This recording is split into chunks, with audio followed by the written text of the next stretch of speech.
Segunda parte del ingenioso caballero Don Quijote de la Mancha, por Miguel de Cervantes Saavedra. Capítulos 19 y 20. Capítulo 19, donde se cuenta la aventura del pastor enamorado, con otros en verdad graciosos sucesos. Poco trecho se había alongado Don Quijote del lugar de don Diego, cuando encontró con dos como clérigos o como estudiantes y con dos labradores que sobre 4 bestias asnales venían caballeros. El uno de los estudiantes traía, como en portamanteo, en un lienzo de bocací verde envuelto, al parecer, un poco de grana blanca y 2 pares de medias de cordellate. El otro no traía otra cosa que 2 espadas negras de esgrima, nuevas y con sus zapatillas. Los labradores traían otras cosas, que daban indicio y señal que venían de alguna villa grande, donde las habían comprado y las llevaban a su aldea. Y así, estudiantes como labradores, cayeron en la misma admiración en que caían todos aquellos que la vez primera veían a Don Quijote, y morían por saber qué hombre fuese aquel, tan fuera del uso de los otros hombres. Saludóles Don Quijote, y después de saber el camino que llevaban, que era el mismo que él hacía, les ofreció su compañía, y les pidió detuviesen el paso, porque caminaban más sus pollinas que su caballo. Y para obligarlos en breves razones les dijo quién era, y su oficio y profesión, que era de caballero andante que iba a buscar las aventuras por todas las partes del mundo. Díjoles que se llamaba de nombre propio Don Quijote de la Mancha, y por el apelativo el Caballero de los Leones. Todo esto para los labradores era hablarles en griego o en jerigonza, pero no para los estudiantes, que luego entendieron la flaqueza del cerebro de Don Quijote. Pero con todo eso le miraban con admiración y con respeto, y uno de ellos le dijo: «Si vuestra merced, señor caballero, no lleva camino determinado, como no le suelen llevar los que buscan las aventuras, vuesa merced se venga con nosotros. Verá una de las mejores bodas y más ricas que hasta el día de hoy se habrán celebrado en La Mancha, ni en muchas otras leguas a la redonda». Preguntóle Don Quijote si eran de algún príncipe, que así las ponderaba. «No son», respondió el estudiante, «sino de un labrador y una labradora. Él, el más rico de toda esta tierra, y ella, la más hermosa que han visto los hombres. El aparato con que se han de celebrar es extraordinario y nuevo, porque se han de celebrar en un prado que está junto al pueblo de la novia, a quien por excelencia llaman Quiteria la Hermosa, y el desposado se llama Camacho el Rico, ella de edad de 18 años y él de 22, ambos para en uno. Aunque algunos curiosos que tienen de memoria los linajes de todo el mundo quieren decir que el de la hermosa Quiteria se aventaja al de Camacho. Pero ya no se mira en esto, que las riquezas son poderosas de soldar muchas quiebras. En efecto, el tal Camacho es liberal, ya se le ha antojado de enramar y cubrir todo el prado por arriba, de tal suerte que el sol se ha de ver en trabajo si quiere entrar a visitar las hierbas verdes de que está cubierto el suelo. Tiene asimismo maheridas danzas, así de espadas como de cascabel menudo, que hay en su pueblo quien los repique y sacuda por extremo. De zapateadores no digo nada, que es un juicio los tiene muñidos. Pero ninguna de las cosas referidas, ni otras muchas que he dejado de referir, ha de hacer más memorables estas bodas, sino las que imagino que hará en ellas el despechado Basilio. Es este Basilio un zagal vecino del mesmo lugar de Quiteria, el cual tenía su casa pared y medio de la de los padres de Quiteria, de donde tomó ocasión el amor de renovar al mundo los ya olvidados amores de Píramo y Tisbe. Porque Basilio se enamoró de Quiteria desde sus tiernos y primeros años, y ella fue correspondiendo a su deseo con 1000 honestos favores, tanto que se contaban por entretenimiento en el pueblo los amores de los 2 niños, Basilio y Quiteria. Fue creciendo la edad y acordó el padre de Quiteria de estorbar a Basilio la ordinaria entrada que en su casa tenía. Y por quitarse de andar receloso y lleno de sospechas, ordenó de casar a su hija con el rico Camacho, no pareciéndole ser bien casarla con Basilio, que no tenía tantos bienes de fortuna como de naturaleza. Pues iba a decir las verdades sin envidia, él es el más ágil mancebo que conocemos. Gran tirador de barra, luchador extremado y gran jugador de pelota. Corre como un gamo, salta más que una cabra y birla los bolos como por encantamiento. Canta como una calandria y toca una guitarra que la hace hablar, y sobre todo juega una espada como el más pintado. Por esa sola gracia, dijo a esta sazón Don Quijote, merecía ese mancebo no sólo casarse con la hermosa Quiteria, sino con la mesma reina Ginebra, si fuera hoy viva, a pesar de Lanzarote y de todos aquellos que estorbarlo quisieran. A mi mujer con eso, dijo Sancho Panza, que hasta entonces había ido callando y escuchando, la cual no quiere sino que cada uno case con su igual, ateniéndose al refrán que dicen, cada oveja con su pareja.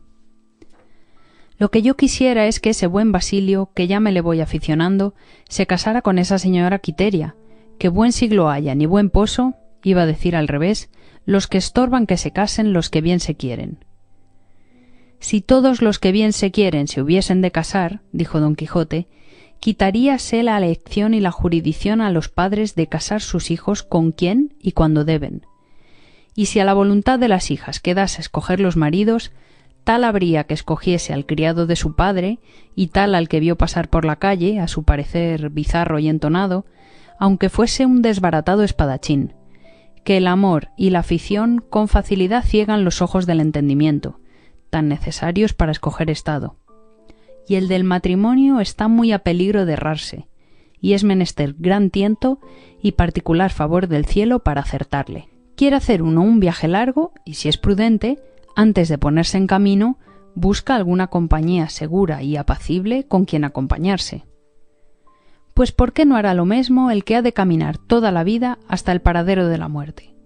Y más, si la compañía le ha de acompañar en la cama, en la mesa y en todas partes, como es la de la mujer con su marido. La de la propia mujer no es mercaduría que una vez comprada se vuelve o se trueca o cambia, porque es accidente inseparable, que dura lo que dura la vida. Es un lazo que si una vez le echáis al cuello, se vuelve en el nudo gordiano, y si no le corta la guadaña de la muerte, no hay desatarle. Muchas cosas más pudiera decir en esta materia, si no lo estorbara el deseo que tengo de saber si le queda más que decir al señor licenciado acerca de la historia de Basilio. A lo que respondió el estudiante bachiller, o licenciado, como le llamó Don Quijote, que de todo no me queda más que decir, sino que desde el punto que Basilio supo que la hermosa Quiteria se casaba con Camacho el rico, nunca más le han visto reír, ni hablar con razón concertada, y siempre anda pensativo y triste, hablando entre sí mismo, con que da ciertas y claras señales de que se le ha vuelto el juicio. Come poco y duerme poco, y lo que come son frutas, y en lo que duerme, si duerme, es en el campo, sobre la dura tierra, como animal bruto. Mira de cuando en cuando al cielo, y otras veces clava los ojos en la tierra, con tal embelesamiento que no parece sino estatua vestida que el aire le mueve la ropa. En fin, él da tales muestras de tener apasionado el corazón, que tememos todos los que le conocemos que el dar el sí mañana a la hermosa Quiteria ha de ser la sentencia de su muerte. Dios lo hará mejor, dijo Sancho, que Dios, que da la llaga, da la medicina. Nadie sabe lo que está por venir. De aquí a mañana muchas horas hay, y en una y aun en un momento se cae la casa. Yo he visto llover y hacer sol todo a un mismo punto. Tal se acuesta sano la noche que no se puede mover otro día. Y díganme, ¿por ventura habrá quien se alabe que tiene echado un clavo a la rodaja de la fortuna? No, por cierto. Y entre el sí y el no de una mujer, no me atrevería yo a poner una punta de alfiler porque no cabría. Denme a mí que Quiteria quiera de buen corazón y de buena voluntad a Basilio, que yo le daré a él un saco de buena ventura. Que el amor, según yo he oído decir, mira con unos antojos que hacen parecer oro al cobre, a la pobreza riqueza y a las lagañas perlas. ¿A dónde vas a parar, Sancho, que seas maldito?, dijo Don Quijote, que cuando comienzas a ensartar refranes y cuentos no te puede esperar sino el mesmo Judas que te lleve. Dime, animal, ¿qué sabes tú de clavos, ni de rodajas, ni de otra cosa ninguna? Oh, Pues si no me entienden, respondió Sancho, no es maravilla que mis sentencias sean tenidas por disparates. Pero no importa, yo me entiendo. Y sé que no he dicho muchas necedades en lo que he dicho, sino que vuesa merced, señor mío, siempre es fiscal de mis dichos y aun de mis hechos. Fiscal has de decir, dijo don Quijote, que no friscal, prevaricador del buen lenguaje, que Dios te confunda. No se apunte vuesa merced conmigo, respondió Sancho, pues sabe que no me he criado en la corte ni he estudiado en Salamanca, para saber si añado o quito alguna letra a mis vocablos. Sí que válgame Dios, no hay para qué obligar al sayagués a que hable como el toledano, y toledanos puede haber que no las corten en el aire en esto de hablar polido. Así es, dijo el licenciado, porque no pueden hablar tan bien los que se crían en las tenerías y en Zocodover como los que se pasean casi todo el día por el claustro de la iglesia mayor, y todos son toledanos.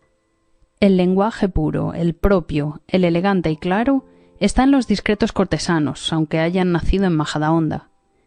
Dije discretos porque hay muchos que no lo son, y la discreción es la gramática del buen lenguaje, que se acompaña con el uso. Yo, señores, por mis pecados, he estudiado cánones en Salamanca, y pícome algún tanto de decir mi razón con palabras claras, llanas y significantes. Si no os picárades más de saber más menear las negras que lleváis que la lengua, dijo el otro estudiante, vos llevárades el primero en licencias como llevaste escola. Mirad, bachiller, respondió el licenciado, vos estáis en la más errada opinión del mundo acerca de la destreza de la espada teniéndola por vana. Para mí no es opinión, sino verdad asentada, replicó Corchuelo, y si queréis que os lo muestre con la experiencia, espadas traéis, comodidad hay, yo pulsos y fuerzas tengo, que acompañadas de mi ánimo, que no es poco, os harán confesar que yo no me engaño. Apeaos y usad de vuestro compás de pies, de vuestros círculos y vuestros ángulos y ciencia, que yo espero de haceros ver estrellas a mediodía, con mi destreza moderna y zafia, en quien espero después de Dios, que está por nacer hombre que me haga volver las espaldas, y que no le hay en el mundo a quien yo no le haga perder tierra. En eso de volver o no las espaldas no me meto, replicó el diestro, aunque podría ser que en la parte donde la vez primera clavásedes el pie, allí os abriesen sepultura. Quiero decir, que allí quedásedes muerto por la despreciada destreza. Ahora se verá, respondió Corchuelo. Y apeándose con gran presteza de su jumento, tiró con furia de una de las espadas que llevaba el licenciado en el suyo. No ha de ser así, dijo a este instante don Quijote, que yo quiero ser el maestro de esta esgrima y el juez de esta muchas veces no averiguada cuestión. Y apeándose de Rocinante y asiendo de su lanza, se puso a la mitad del camino, a tiempo que ya el licenciado, con gentil donaire de cuerpo y compás de pies, se iba contra Corchuelo, que contra él se vino lanzando, como suele decirse, fuego por los ojos. Los otros dos labradores del acompañamiento, sin apearse de sus pollinas, sirvieron de aspetadores en la mortal tragedia.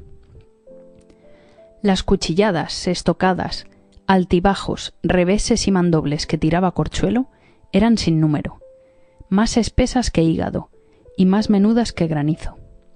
Arremetía como un león irritado, pero salíale al encuentro un tapaboca de la zapatilla de la espada del licenciado, que en mitad de su furia le detenía, y se la hacía besar como si fuera reliquia, aunque no con tanta devoción como las reliquias deben y suelen besarse. Finalmente el licenciado le contó a estocadas todos los botones de una media sotanilla que traía vestida, haciéndole tiras los faldamentos como colas de pulpo. Derribóle el sombrero 2 veces, y cansóle de manera que de despecho, cólera y rabia, asió la espada por la empuñadura y arrojóla por el aire, con tanta fuerza que uno de los labradores asistentes, que era escribano, que fue por ella, dio después por testimonio que la alongó de sí casi 3/4 de legua, el cual testimonio sirve y ha servido para que se conozca y vea con toda verdad cómo la fuerza es vencida del arte. Sentóse cansado Corchuelo, y llegándose a él Sancho le dijo: «Mía fe, señor bachiller, si vuesa merced toma mi consejo, de aquí adelante no ha de desafiar a nadie a esgrimir, sino a luchar o a tirar la barra, pues tiene edad y fuerzas para ello. Que de estos a quien llaman diestros he oído decir que meten una punta de una espada por el ojo de una aguja. Yo me contento, respondió Corchuelo, de haber caído de mi burra, y de que me haya mostrado la experiencia la verdad, de quien tan lejos estaba. Y levantándose, abrazó al licenciado, y quedaron más amigos que de antes, y no queriendo esperar al escribano, que había ido por la espada, por parecerle que tardaría mucho, y así determinaron seguir, por llegar temprano a la aldea de Quiteria, de donde todos eran. En lo que faltaba del camino, les fue contando el licenciado las excelencias de la espada, con tantas razones demostrativas y con tantas figuras y demostraciones matemáticas que todos quedaron enterados de la bondad de la ciencia, y Corchuelo reducido de su pertinacia. Era anochecido, pero antes que llegasen les pareció a todos que estaba delante del pueblo un cielo lleno de innumerables y resplandecientes estrellas. Oyeron asimismo confusos y suaves sonidos de diversos instrumentos, como de flautas, tamborinos, salterios, albogues, panderos y sonajas. Y cuando llegaron cerca, vieron que los árboles de una enramada que a mano habían puesto a la entrada del pueblo estaban todos llenos de luminarias, a quien no ofendía el viento, que entonces no soplaba sino tan manso que no tenía fuerzas para mover las hojas de los árboles. Los músicos eran los regocijadores de la boda, que en diversas cuadrillas por aquel agradable sitio andaban, unos bailando y otros cantando y otros tocando la diversidad de los referidos instrumentos. En efecto, no parecía sino que por todo aquel prado andaba corriendo la alegría y saltando el contento. Otros muchos andaban ocupados en levantar andamios, de donde con comodidad pudiesen ver otro día las representaciones y danzas que se habían de hacer en aquel lugar dedicado para solemnizar las bodas del rico Camacho y las exequias de Basilio. No quiso entrar en el lugar Don Quijote, aunque se lo pidieron así el labrador como el bachiller, pero él dio por disculpa, bastantísima a su parecer, ser costumbre de los caballeros andantes dormir por los campos y florestas antes que en los poblados, aunque fuese debajo de dorados techos. Y con esto se desvió un poco del camino, bien contra la voluntad de Sancho, viniéndosele a la memoria el buen alojamiento que había tenido en el castillo o casa de don Diego. Fin del capítulo 19. Capítulo 20, donde se cuentan las bodas de Camacho el Rico con el suceso de Basilio el Pobre. Apenas la blanca aurora había dado lugar a que el luciente Febo, con el ardor de sus calientes rayos, las líquidas perlas de sus cabellos de oro enjugase, cuando Don Quijote, sacudiendo la pereza de sus miembros, se puso en pie y llamó a su escudero Sancho, que aún todavía roncaba. Lo cual, visto por Don Quijote, antes que le despertase, le dijo: «Oh tú, bienaventurado sobre cuantos viven en la haz de la tierra, pues sin tener envidia ni ser envidiado, duermes con sosegado espíritu, ni te persiguen encantadores, ni sobresaltan encantamientos. Duerme, digo otra vez, y lo diré otras ciento, sin que te tengan en continua vigilia celos de tu dama, ni te desvelen pensamientos de pagar deudas que debas, ni de lo que has de hacer para comer otro día tú y tu pequeña y angustiada familia. Ni la ambición te inquieta, ni la pompa vana del mundo te fatiga, pues los límites de tus deseos no se extienden a más que a pensar tu jumento, que el de tu persona sobre mis hombros le tienes puesto, contrapeso y carga que puso la naturaleza y la costumbre a los señores. Duerme el criado y está velando el señor, pensando cómo le ha de sustentar y mejorar y hacer mercedes. La congoja de ver que el cielo se hace de bronce, sin acudir a la tierra con el conveniente rocío, no aflige al criado, sino al señor, que ha de sustentar en la esterilidad y hambre al que le sirvió en la fertilidad y abundancia. A todo esto no respondió Sancho, porque dormía, ni despertara tan presto si Don Quijote con el cuento de la lanza no le hiciere volver en sí. Despertó, en fin, soñoliento y perezoso, y volviendo el rostro a todas partes dijo: «De la parte de esta enramada, si no me engaño, sale un tufo y olor harto más de torreznos asados que de juncos y tomillos. Bodas que por tales olores comienzan, para mi santiguada que deben de ser abundantes y generosas.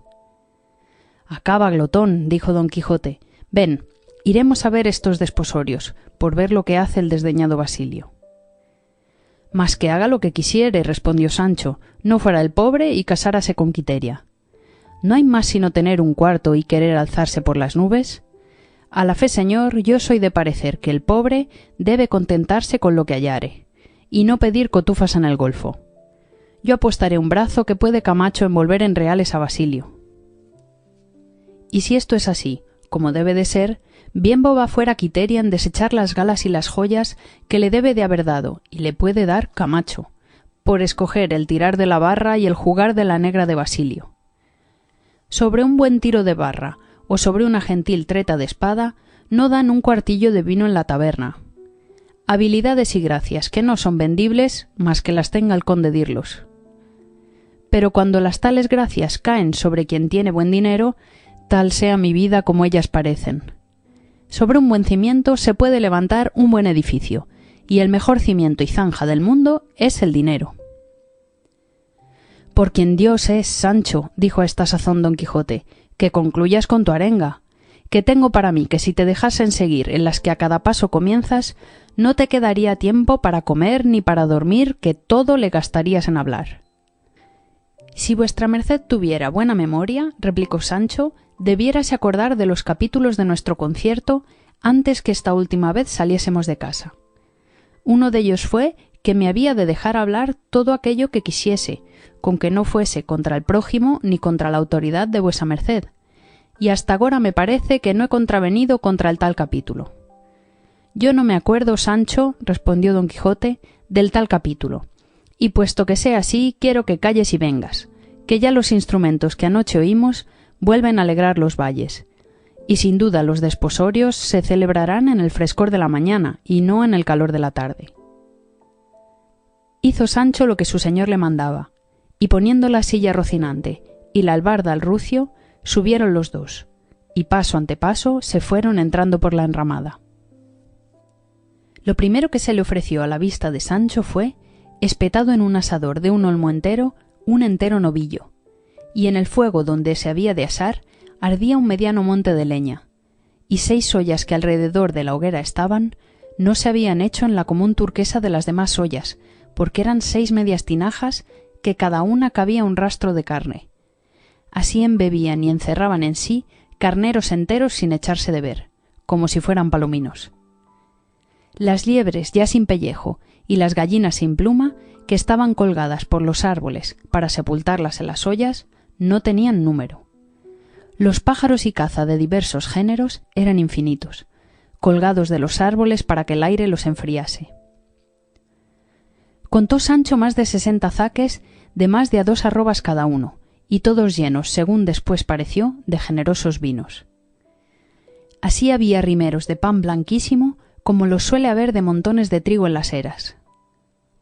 Los quesos, puestos como ladrillos enrejados, formaban una muralla, y 2 calderas de aceite mayores que las de un tinte servían de freír cosas de masa, que con 2 valientes palas las sacaban fritas y las zambullían en otra caldera de preparada miel que allí junto estaba. Los cocineros y cocineras pasaban de 50, todos limpios, todos diligentes y todos contentos. En el dilatado vientre del novillo estaban 12 tiernos y pequeños lechones, que cosidos por encima servían de darle sabor y enternecerle. Las especias de diversas suertes no parecía haberlas comprado por libras, sino por arrobas, y todas estaban de manifiesto en una grande arca. Finalmente, el aparato de la boda era rústico, pero tan abundante que podía sustentar a un ejército. Todo lo miraba Sancho y todo lo contemplaba y de todo se aficionaba. Primero le cautivaron y rindieron el deseo las ollas, de quien él tomara de bonísima gana un mediano puchero. Luego le aficionaron la voluntad los zaques, y últimamente las frutas de sartén, si es que se podían llamar sartenes las tan orondas calderas. Y así, sin poderlo sufrir ni ser en su mano hacer otra cosa, se llegó a uno de los solícitos cocineros y con corteses y hambrientas razones le rogó le dejase mojar un mendrugo de pan en una de aquellas ollas. A lo que el cocinero respondió: «Hermano, este día no es de aquellos sobre quien tiene jurisdicción la hambre. Merced al rico Camacho. Apeaos y mirad si hay por ahí un cucharón y espumad una gallina o dos, y buen provecho os hagan». «No veo ninguno», respondió Sancho. «Esperad», dijo el cocinero, «pecador de mí, y qué melindroso y para qué poco debéis de ser». Y diciendo esto, asió de un caldero y encajándole en una de las medias tinajas, sacó en él 3 gallinas y 2 gansos y dijo a Sancho: «Comed, amigo, y desayunaos con esta espuma en tanto que se llega la hora del yantar». «No tengo en qué echarla», respondió Sancho. «Pues llevaos», dijo el cocinero, «la cuchara y todo, que la riqueza y el contento de Camacho todo lo suple».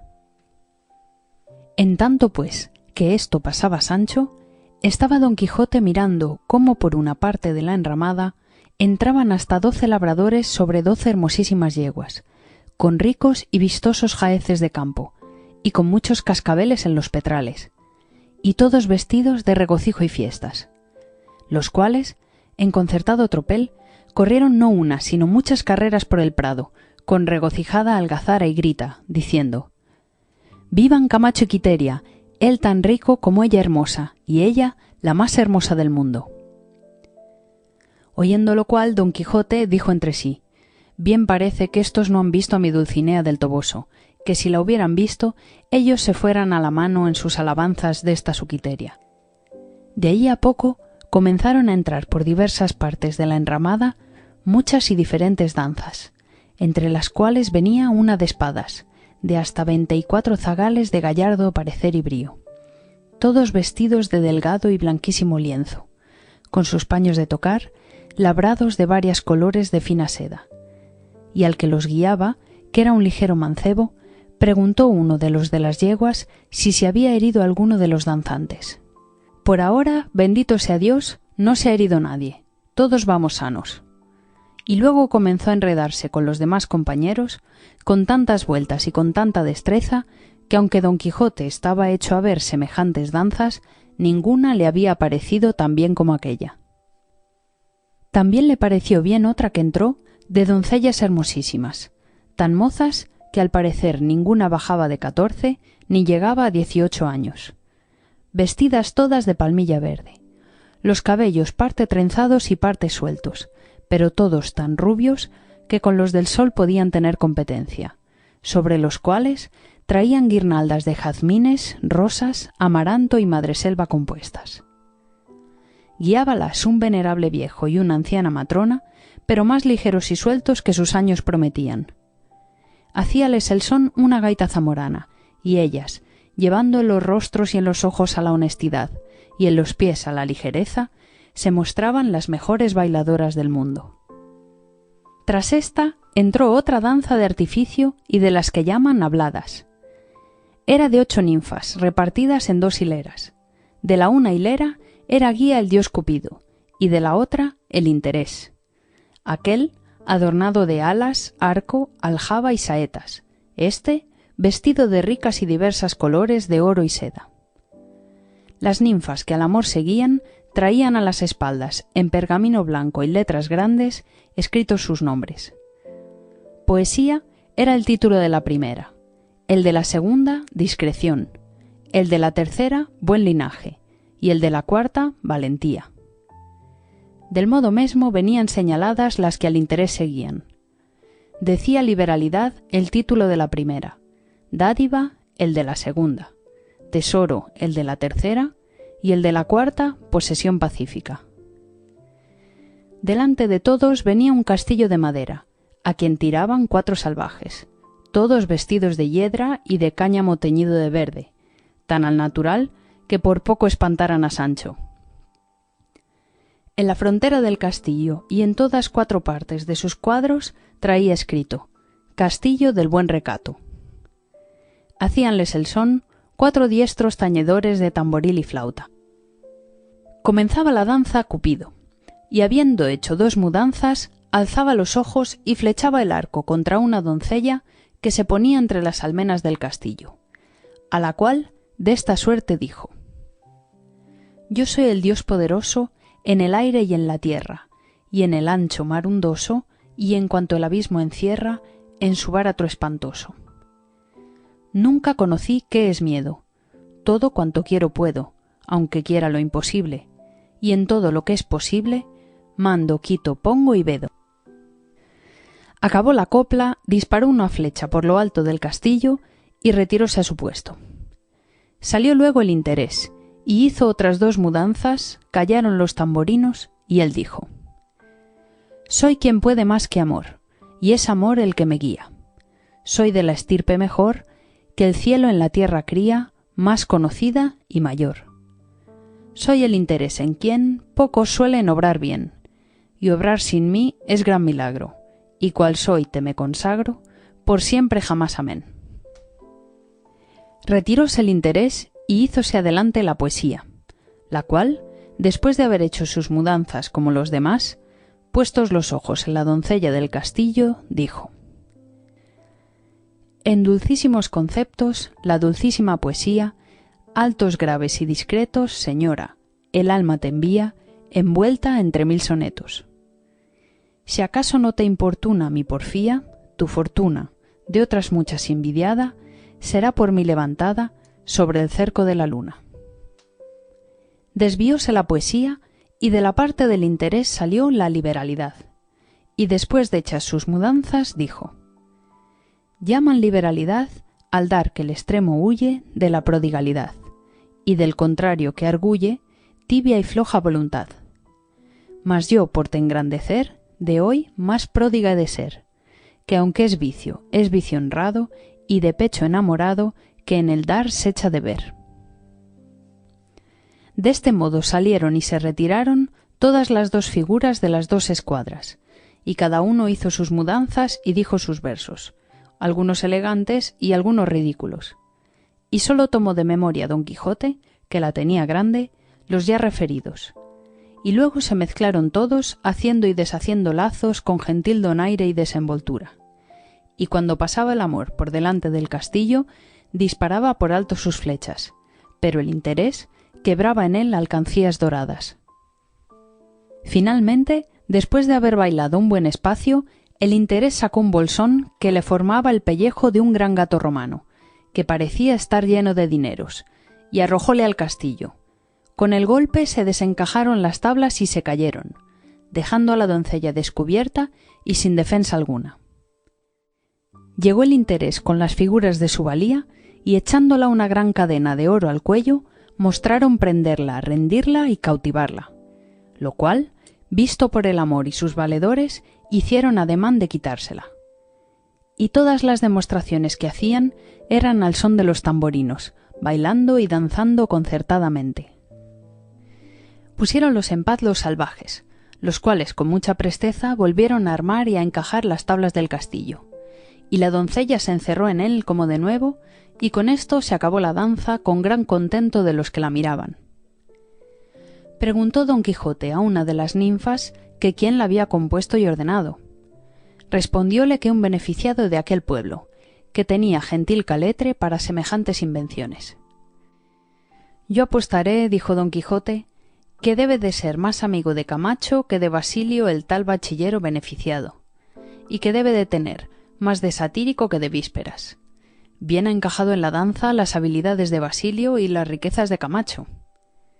Sancho Panza, que lo escuchaba todo, dijo: «El rey es mi gallo, a Camacho me atengo».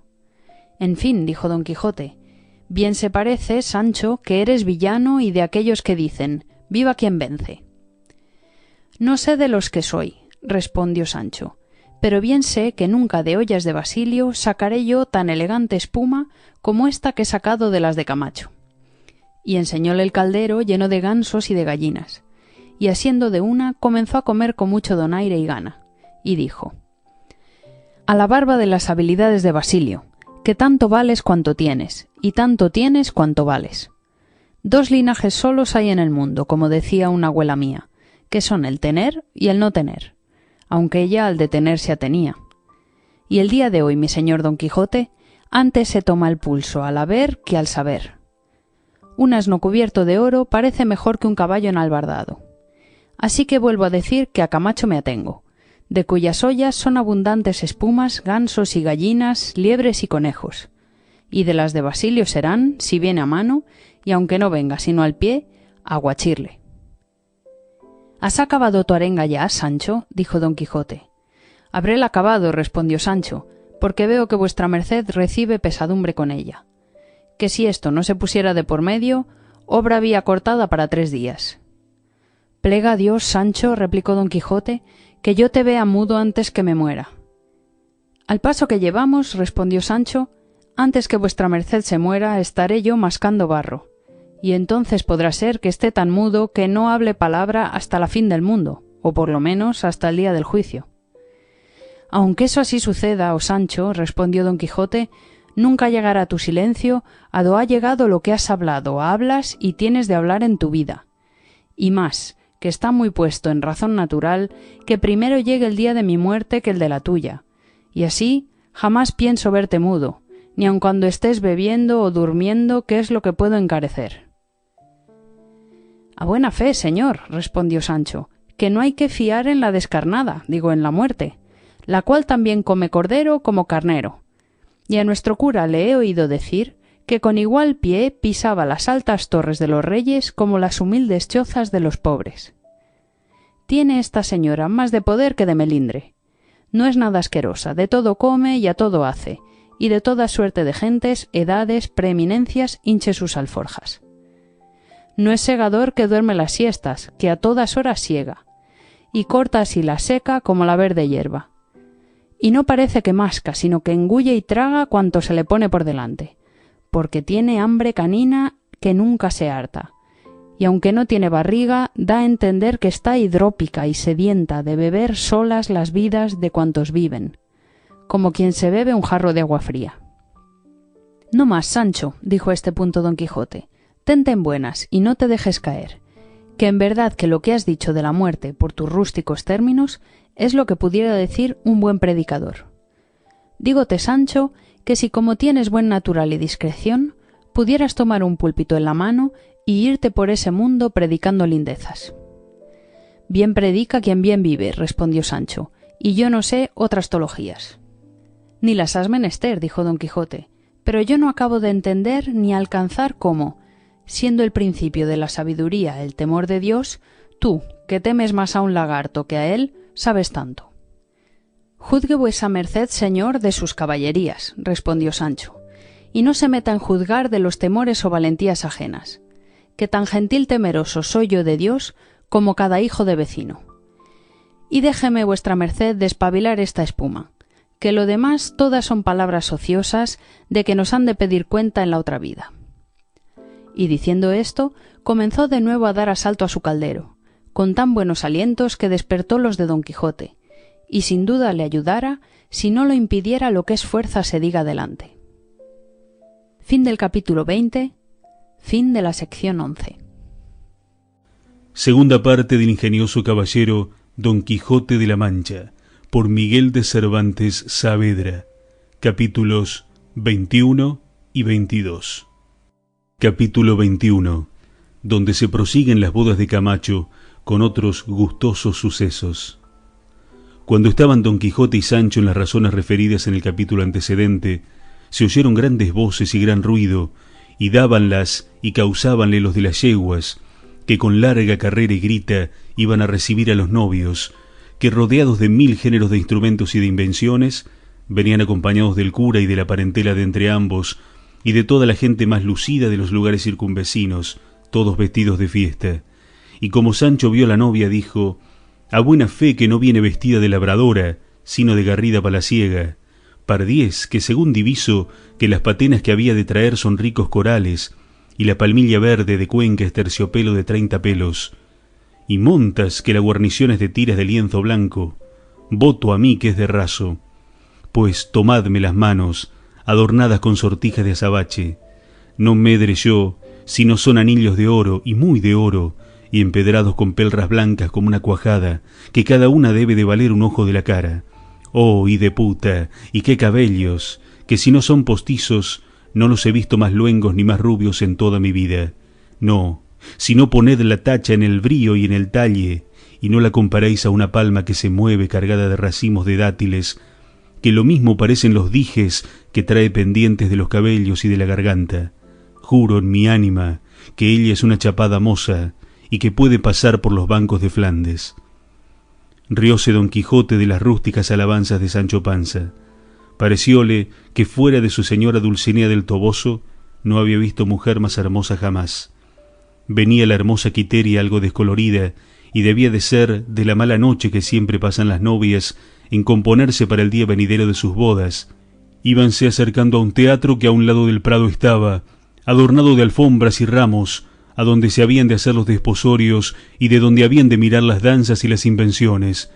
Y a la sazón que llegaban al puesto, oyeron a sus espaldas grandes voces y una que decía: «Esperaos un poco, gente tan inconsiderada como presurosa», a cuyas voces y palabras todos volvieron la cabeza y vieron que las daba un hombre vestido, al parecer, de un sayo negro gironado de carmesí a llamas. Venía coronado, como se vio luego, con una corona de funesto ciprés. En las manos traía un bastón grande. En llegando más cerca, fue conocido de todos por el gallardo Basilio, y todos estuvieron suspensos, esperando en qué habían de parar sus voces y sus palabras, temiendo algún mal suceso de su venida en sazón semejante. Llegó, en fin, cansado y sin aliento, y puesto delante de los desposados, hincando el bastón en el suelo, que tenía el cuento de una punta de acero, mudada la color, puestos los ojos en Quiteria, con voz tremente y ronca, estas razones dijo: «Bien sabes, desconocida Quiteria, que conforme a la santa ley que profesamos, que viviendo yo, tú no puedes tomar esposo, y juntamente no ignoras que por esperar yo que el tiempo y mi diligencia mejorasen los bienes de mi fortuna, no he querido dejar de guardar el decoro que a tu honra convenía. Pero tú, echando a las espaldas todas las obligaciones que debes a mi buen deseo, quieres hacer señor de lo que es mío a otro cuyas riquezas le sirven no sólo de buena fortuna, sino de bonísima ventura, y para que la tenga colmada, y no como yo pienso que la merece, sino como se la quieren dar de los cielos, yo por mis manos desharé el imposible o el inconveniente que puede estorbársela, quitándome a mí de por medio. ¡Viva! ¡Viva el rico Camacho con la ingrata Quiteria largos y felices siglos! Y muera, muera el pobre Basilio, cuya pobreza cortó las alas de su dicha y le puso en la sepultura». Y diciendo esto, asió del bastón que tenía hincado en el suelo, y quedándose la mitad de él en la tierra, mostró que servía de vaina a un mediano estoque que en él se ocultaba, y puesta la que se podía llamar empuñadura en el suelo, con ligero desenfado y determinado propósito se arrojó sobre él, y en un punto mostró la punta sangrienta a las espaldas, con la mitad de la lacerada cuchilla, quedando el triste bañado en su sangre y tendido en el suelo, de sus mismas armas traspasado. Acudieron luego sus amigos a favorecerle, condolidos de su miseria y lastimosa desgracia, y dejando Don Quijote a Rocinante, acudió a favorecerle y le tomó en sus brazos, y halló que aún no había expirado. Quisiéronle sacar el estoque, pero el cura, que estaba presente, fue de parecer que no se le sacasen antes de confesarle, porque el sacársele y el expirar sería todo a un tiempo. Pero volviendo un poco en sí Basilio, con voz doliente y desmayada, dijo: «Si quisieses, cruel Quiteria, darme en este último y forzoso trance la mano de esposa, aún pensaría que mi temeridad tendría disculpa, pues en ella alcancé el bien de ser tuyo». El cura, oyendo lo cual, le dijo que atendiese a la salud del alma antes que a los gustos del cuerpo, y que pidiese muy de veras a Dios perdón de sus pecados y de su desesperada determinación. A lo cual replicó Basilio que en ninguna manera se confesaría si primero Quiteria no le daba la mano de ser su esposa, que aquel contento le adobaría la voluntad y le daría aliento para confesarse. En oyendo Don Quijote la petición del herido, en altas voces dijo que Basilio pedía una cosa muy justa y puesta en razón, y además muy hacedera, y que el señor Camacho quedaría tan honrado recibiendo a la señora Quiteria viuda del valeroso Basilio como si la recibiera del lado de su padre. Aquí no ha de haber más de un sí, que no tenga otro efecto que el pronunciarle, pues el tálamo de estas bodas ha de ser la sepultura. Todo lo oía Camacho, y todo le tenía suspenso y confuso, sin saber qué hacer ni qué decir. Pero las voces de los amigos de Basilio fueran tantas, pidiéndole que consintiese que Quiteria le diese la mano de esposa, porque su alma no se perdiese partiendo desesperado de esta vida, que le movieron y aún forzaron a decir que si Quiteria quería dársela, que él se contentaba, pues todo era dilatar por un momento el cumplimiento de sus deseos. Luego acudieron todos a Quiteria, y unos con ruegos, y otros con lágrimas, y otros con eficaces razones, la persuadían que diese la mano al pobre Basilio, y ella, más dura que un mármol y más sesga que una estatua, mostraba que ni sabía, ni podía, ni quería responder palabra, ni la respondiera si el cura no la dijera que se determinase presto en lo que había de hacer, porque tenía Basilio ya el alma en los dientes y no daba lugar a esperar irresolutas determinaciones.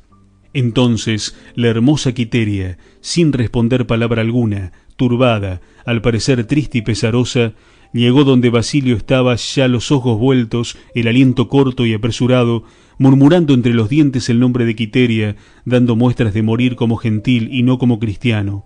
Llegó, en fin, Quiteria, y puesta de rodillas, le pidió la mano por señas y no por palabras. Desencajó los ojos Basilio, y mirándola atentamente le dijo: «Oh, Quiteria, que has venido a ser piadosa a tiempo, cuando tu piedad ha de servir de cuchillo que me acabe de quitar la vida, pues ya no tengo fuerzas para llevar la gloria que me das en escogerme por tuyo, ni para suspender el dolor que tan apriesa me van cubriendo los ojos con la espantosa sombra de la muerte. Lo que te suplico es, oh fatal estrella mía, que la mano que me pides y quieres darme no sea por cumplimiento, ni para engañarme de nuevo, sino que confieses y digas que, sin hacer fuerza a tu voluntad, me la entregas y me la das como a tu legítimo esposo, pues no es razón que en un trance como este me engañes, ni uses de fingimientos con quien tantas verdades ha tratado contigo». Entre estas razones se desmayaba, de modo que todos los presentes pensaban que cada desmayo se había de llevar el alma consigo. Quiteria, toda honesta y toda vergonzosa, haciendo con su derecha mano la de Basilio, le dijo: «Ninguna fuerza fuera bastante a torcer mi voluntad, y así, con la más libre que tengo, te doy la mano de legítima esposa y recibo la tuya, si es que me la das de tu libre albedrío, sin que la turbe ni contraste la calamidad en que tu discurso acelerado te ha puesto». «Sí doy», respondió Basilio, no turbado ni confuso, sino con el claro entendimiento que el cielo quiso darme, «y así me doy y me entrego por tu esposo». «Y yo por tu esposa», respondió Quiteria. «Ahora vivas largos años, ahora te lleven de mis brazos a la sepultura». «Para estar tan herido este mancebo», dijo a este punto Sancho Panza, «mucho habla. Háganle que se deje de requiebros y que atienda su alma, que a mi parecer más la tiene en la lengua que en los dientes». Estando pues asidos de las manos Basilio y Quiteria, el cura, tierno y lloroso, los echó la bendición y pidió al cielo diese buen pozo al alma del nuevo desposado, el cual, así como recibió la bendición, con presta ligereza se levantó en pie y con no vista desenvoltura se sacó el estoque a quien servía de vaina su cuerpo. Quedaron todos los circunstantes admirados, y algunos de ellos, más simples que curiosos, en altas voces comenzaron a decir: «¡Milagro! ¡Milagro!». Pero Basilio replicó: «No milagro, milagro, sino industria, industria».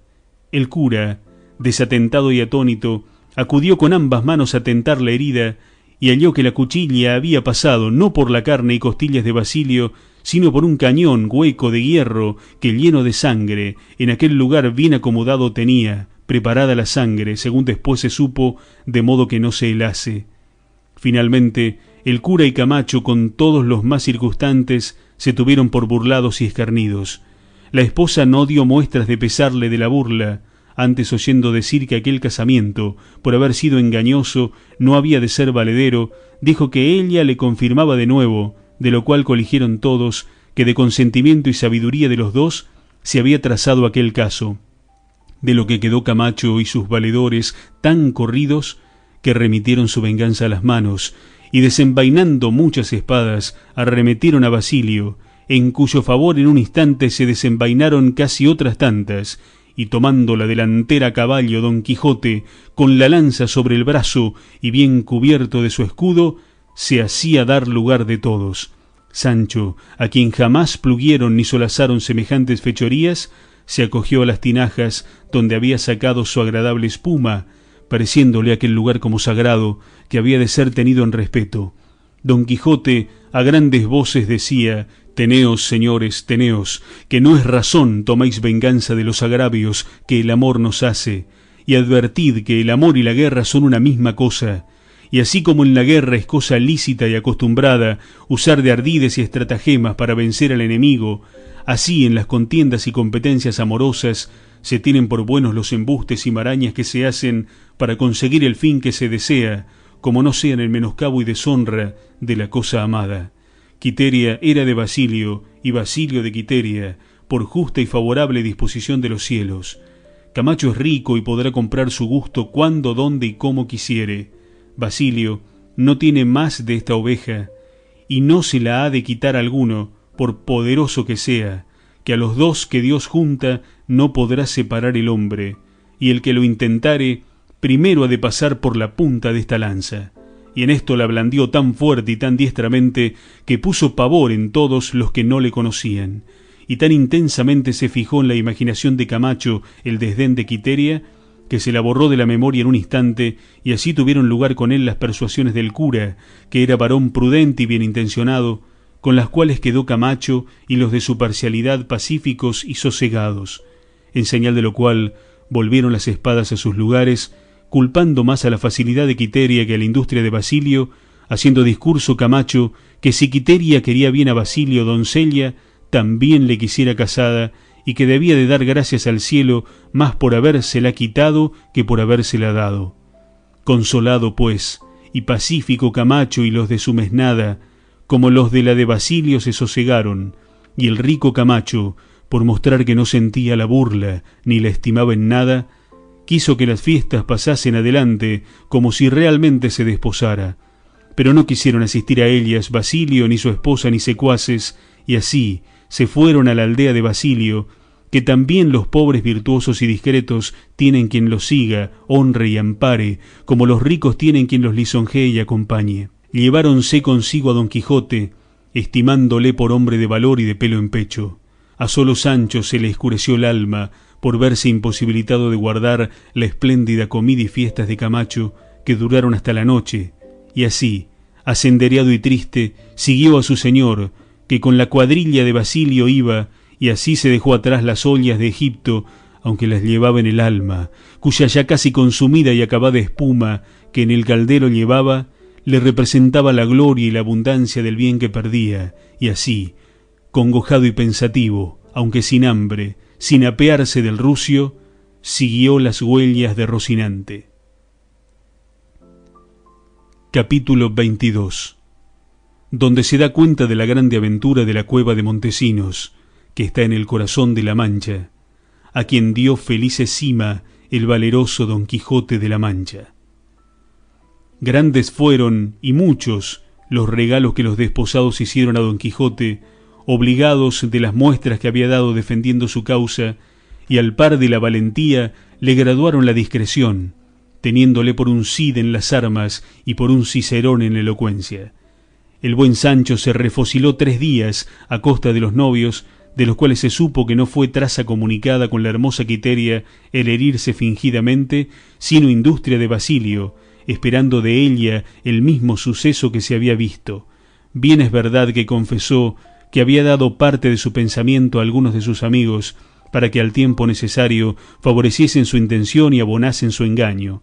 No se pueden ni deben llamar engaños, dijo Don Quijote, los que ponen la mira en virtuosos fines, y que el de casarse los enamorados era el fin de más excelencia, advirtiendo que el mayor contrario que el amor tiene es la hambre y la continua necesidad, porque el amor es todo alegría, regocijo y contento, y más cuando el amante está en posesión de la cosa amada, contra quien son enemigos opuestos y declarados la necesidad y la pobreza, y que todo esto decía con intención de que se dejase el señor Basilio de ejercitar las habilidades que sabe, que aunque le daban fama no le daban dineros, y que atendiese a granjear hacienda por medios lícitos e industriosos, que nunca faltan a los prudentes y aplicados.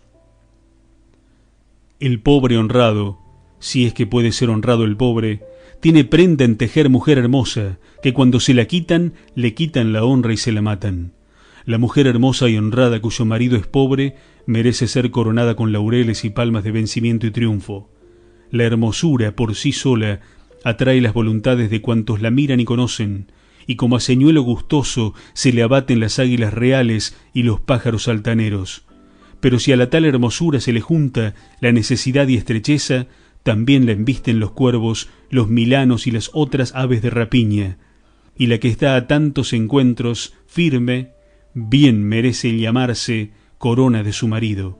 Mirad, discreto Basilio, añadió Don Quijote, opinión fue de no sé qué sabio, que no había en todo el mundo sino una sola mujer buena, y daba por consejo que cada uno pensase y creyese que aquella sola buena era la suya, y así viviría contento. Yo no soy casado, ni hasta ahora me he venido en pensamiento serlo, y con todo esto me atrevería a dar consejo al que me lo pidiese del modo que había de buscar la mujer con quien se quisiese casar. Lo primero, le aconsejaría que mirase más a la fama que a la hacienda, porque la buena mujer no alcanza la buena fama solamente con ser buena, sino con parecerlo, que mucho más dañan a las honras de las mujeres las desenvolturas y libertades públicas que las maldades secretas. Si traes buena mujer a tu casa, fácil cosa sería conservarla y aún mejorarla en aquella bondad, pero si la traes mala, en trabajo te pondrá el enmendarla, que no es muy hacedero pasar de un extremo a otro. Yo no digo que sea imposible, pero téngolo por dificultoso. Oía todo esto Sancho, y dijo entre sí: mi amo, cuando yo hablo cosas de meollo y de sustancia, suele decir que podría yo tomar un púlpito en las manos y irme por ese mundo adelante predicando lindezas. Y yo digo de él que cuando comienza a enhilar sentencias y a dar consejos, no sólo puede tomar un púlpito en las manos, sino dos en cada dedo, y andarse por esas plazas. ¿A qué quieres, boca? Válate el diablo por caballero andante, que tantas cosas sabes. Yo pensaba en mi ánima que sólo podía saber aquello que tocaba sus caballerías, pero no hay cosa donde no pique y deje de meter su cucharada. Murmuraba esto algo Sancho, y entreoyóle su señor y preguntóle: ¿qué murmuras, Sancho? No digo nada, ni murmuro de nada, respondió Sancho. Solo estaba diciendo entre mí que quisiera haber oído lo que vuesa merced aquí ha dicho antes que me casara, que quizá dijera yo ahora: el buey suelto bien se lame. ¿Tan mala es tu Teresa, Sancho?, dijo Don Quijote. No es muy mala, respondió Sancho, pero no es muy buena. A lo menos no es tan buena como yo quisiera. Mal haces, Sancho, dijo Don Quijote, en decir mal de tu mujer, que en efecto es madre de tus hijos. No nos debemos nada, respondió Sancho, que también ella dice mal de mí cuando se le antoja, especialmente cuando está celosa, que entonces súfrala el mismo Satanás. Finalmente, 3 días estuvieron con los novios, donde fueron regalados y servidos como cuerpos de rey. Pidió Don Quijote al diestro licenciado le diese una guía que le encaminase a la cueva de Montesinos, porque tenía gran deseo de entrar en ella y ver a ojos vistas si eran verdaderas las maravillas que de ella se decían por todos aquellos contornos. El licenciado le dijo que le daría a un primo suyo, famoso estudiante y muy aficionado a leer libros de caballerías, el cual con mucha voluntad le pondría a la boca de la misma cueva y le enseñaría las lagunas de Ruidera, famosas asimismo en toda la Mancha y aun en toda España. Y díjole que llevaría con él gustoso entretenimiento, a causa que era mozo que sabía hacer libros para imprimir y para dirigirlos a príncipes. Finalmente, el primo vino con una pollina preñada, cuya albarda cubría un gallado tapete o arpillera. Ensilló Sancho a Rocinante y aderezó al rucio, proveyó sus alforjas, a las cuales acompañaron las del primo, asimismo bien proveídas, y encomendándose a Dios y despidiéndose de todos, se pusieron en camino, tomando la derrota de la famosa cueva de Montesinos. En el camino preguntó Don Quijote al primo de qué género y calidad eran sus ejercicios, su profesión y estudios, a lo que él respondió que su profesión era ser humanista, sus ejercicios y estudios componer libros para dar a la estampa, todos de gran provecho y no menos entretenimiento para la República, que el uno se intitulaba el de las libreas, donde pinta 703 libreas, con sus colores, motes y cifras, de donde podían sacar y tomar las que quisiesen en tiempo de fiestas y regocijos los caballeros cortesanos, sin andarlas mendigando de nadie, ni lambicando, como dicen, el cervelo, por sacarlas conformes a sus deseos e intenciones. Porque doy al celoso, al desdeñado, al olvidado y al ausente las que les convienen, que les vendrán más justas que pecadoras.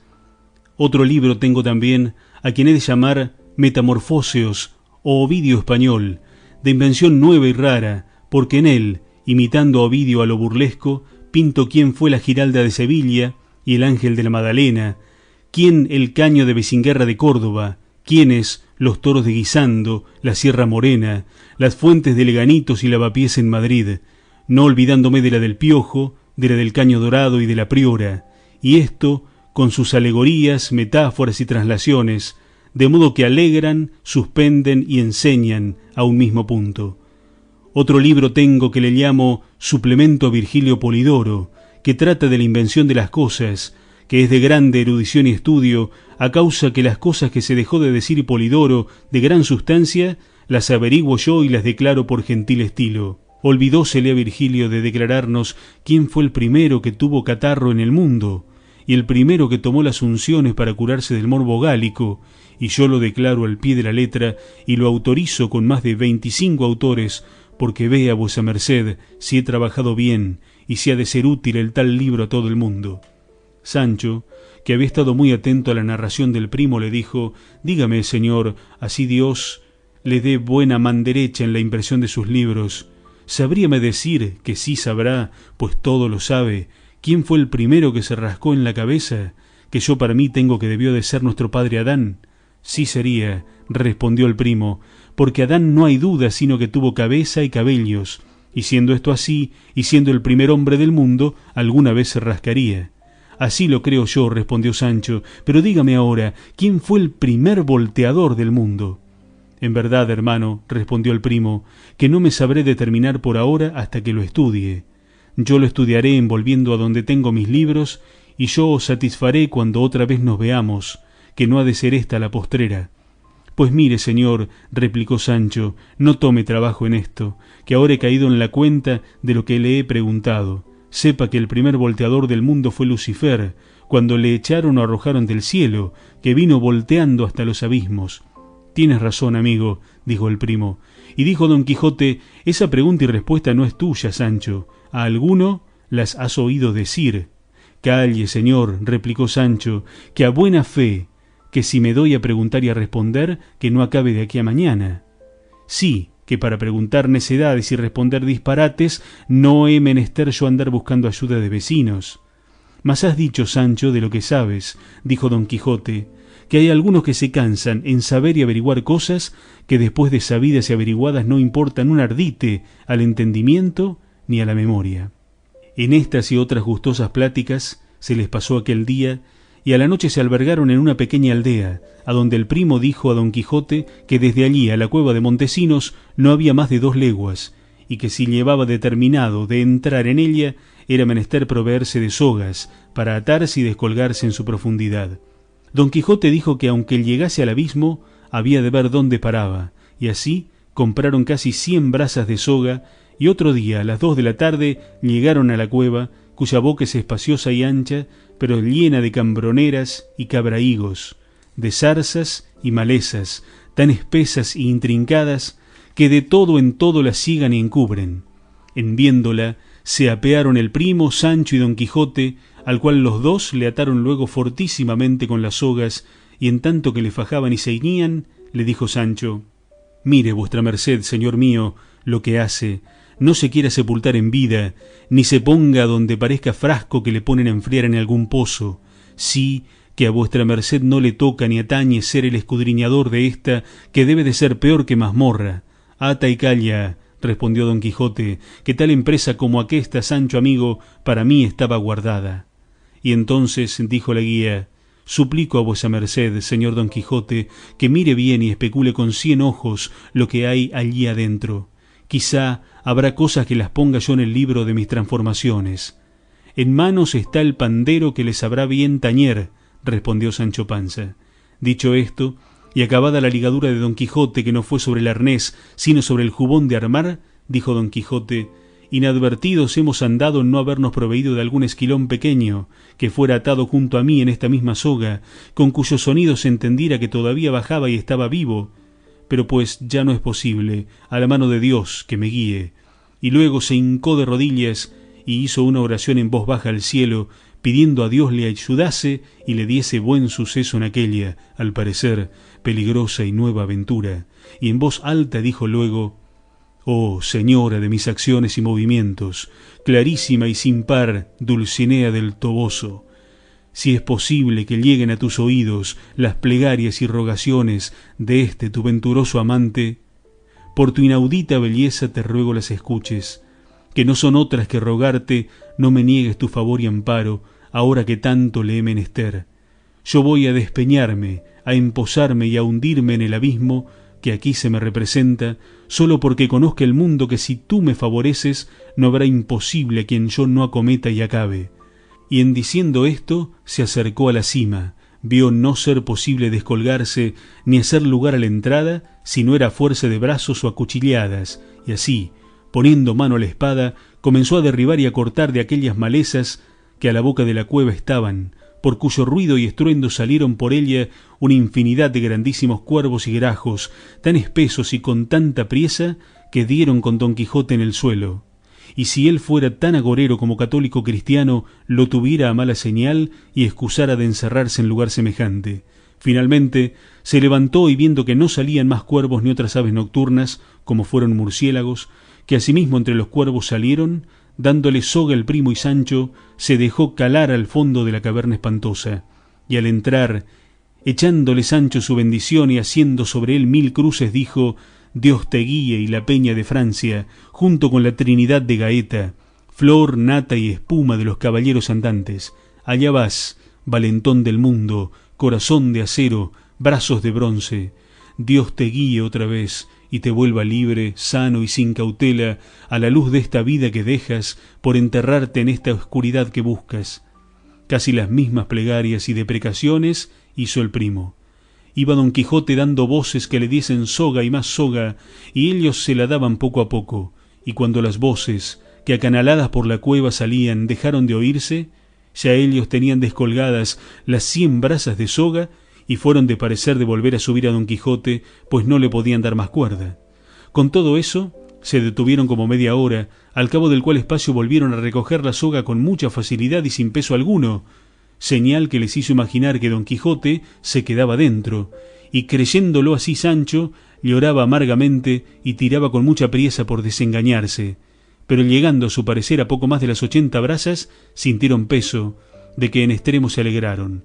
Finalmente, a las 10, vieron distintamente a Don Quijote, a quien dio voces Sancho diciéndole, sea vuestra merced muy bien vuelto, señor mío, que ya pensábamos que se quedaba allá para casta. Pero no respondía palabra Don Quijote, y sacándole del todo, vieron que traía cerrados los ojos con muestras de estar dormido. Tendiéronle en el suelo y desliáronle, y con todo esto no despertaba.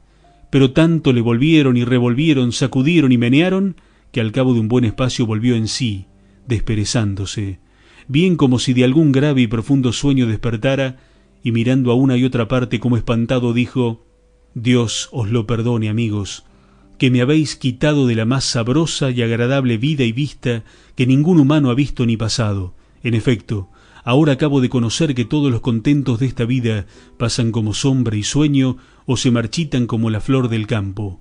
Oh desdichado Montesinos, oh malferido Durandarte, oh sin ventura Belerma, oh lloroso Guadiana, y vosotras sin dicha hijas de Ruidera, que mostráis en vuestras aguas las que lloraron vuestros hermosos ojos.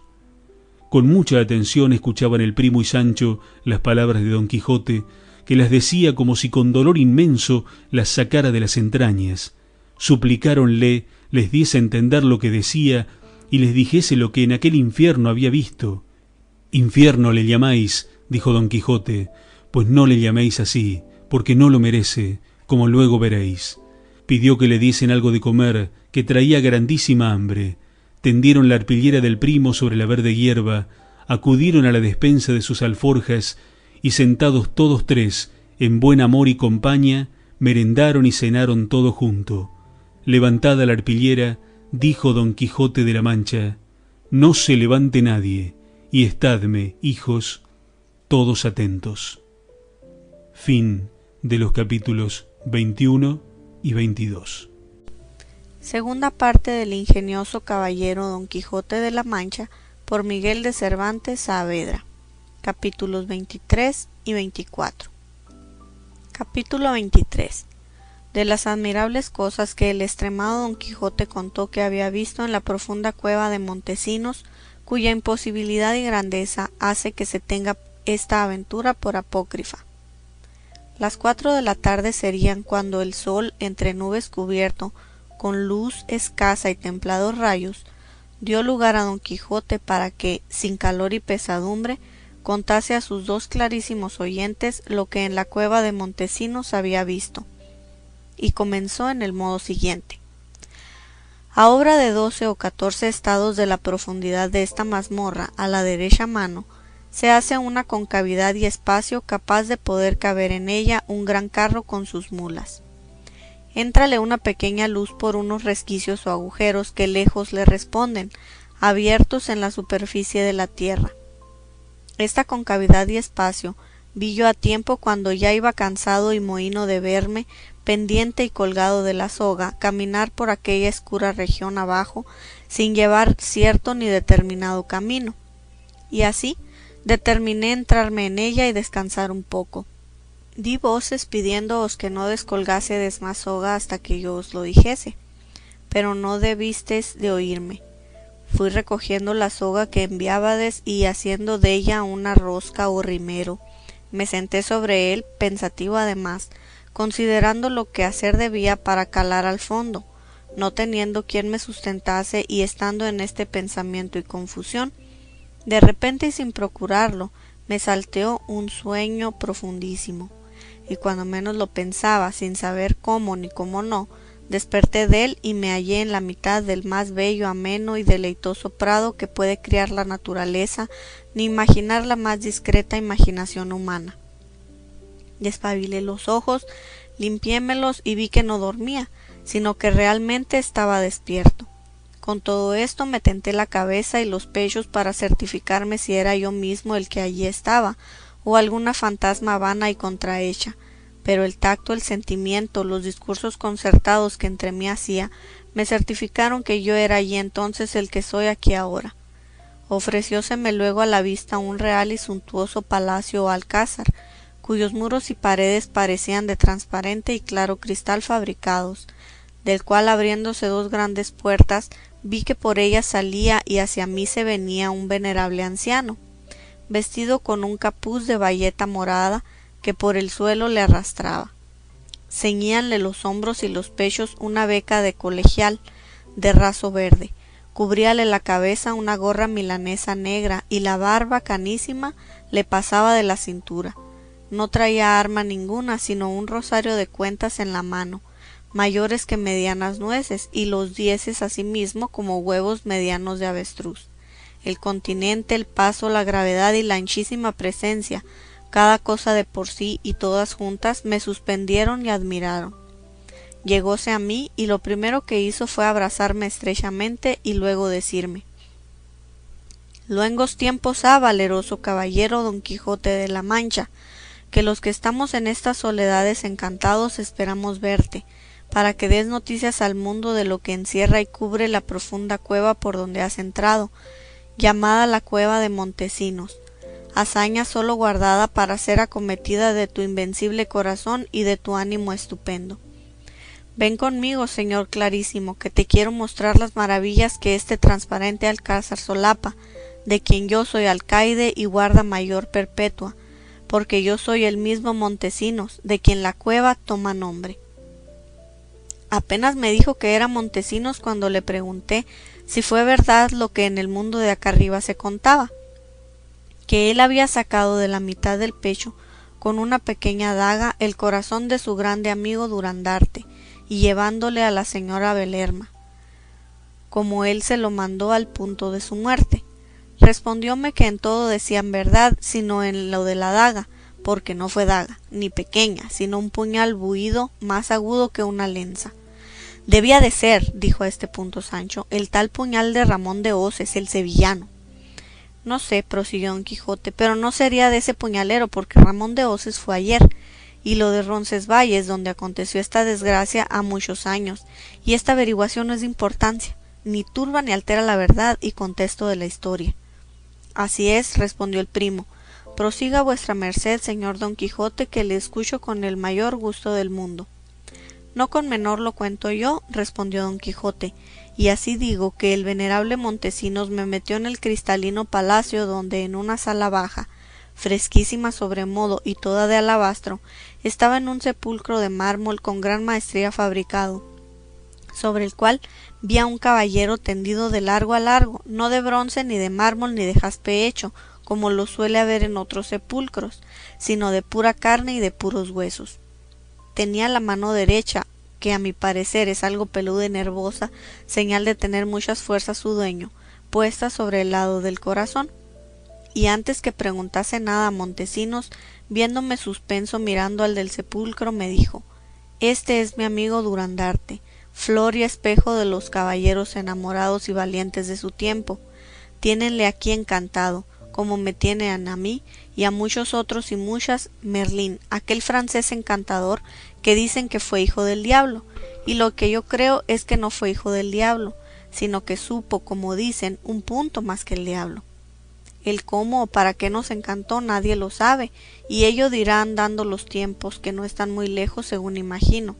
Lo que a mí me admira es que sé, tan cierto como ahora es de día, que Durandarte acabó los de su vida en mis brazos, y que después de muerto le saqué el corazón con mis propias manos, y en verdad que debía de pesar 2 libras, porque, según los naturales, el que tiene mayor corazón es dotado de mayor valentía del que le tiene pequeño.